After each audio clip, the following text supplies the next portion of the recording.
ఈ వర్షాకాలంలో బ్రాయిలర్ పెంపకంలో కనిపించేటువంటి వ్యాధి హెడ్ స్వెల్లింగ్. దీన్ని స్వెల్లింగ్ సిండ్రోమ్ అని కూడా అంటాము. ఏవియన్ న్యూమో వైరల్ వల్ల సంక్రమిస్తుంది. అదేవిధంగా సెకండరీ బ్యాక్టీరియా ఇన్ఫెక్షన్ అయినటువంటి ఈకోలై ఇన్ఫెక్షన్ వల్ల కూడా సంక్రమిస్తుంది. దీని మెయిన్గా లక్షణాలు చూసినట్లయితే కంటి చుట్టూ అనేది తల అనేది బాగా వాపు చెంది ఉంటుంది. కంటి మరియు ముక్కు నుండి ద్రవాలు అనేది కావడం అనేది స్టార్ట్ అవుతుంది. కళ్ళు పూర్తిగా చెడిపోవడం అనేది జరుగుతుంది.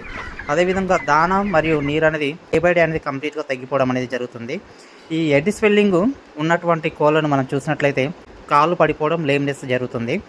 వీటి యొక్క నివారణ వచ్చేసి వ్యాధి అనేది అంటువ్యాధి కాబట్టి మొదటగా ఈ ఇన్ఫెక్టెడ్ అయినటువంటి బర్డ్స్ అనేది సపరేట్ చేయాలి. ఒక ప్రైమరీ స్టేజ్లో కనుక యాంటీవైరల్ విరోసిన్ని 1 ml 1 లీటర్ నీటి ద్వారా 4 to 5 hours అనేది 7.5 ml per లీటర్ వాటర్ ప్రకారం ఈ విరోసిన్ని మిక్స్ చేసేసి డైలీ 3 times అనేది ఈ యొక్క బర్డ్స్ పైన స్ప్రే చేస్తూ వెల్ ఫ్లాక్స్ బీచ్ని 1 time ఇచ్చినట్లయితే 99% తగ్గిపోవడానికి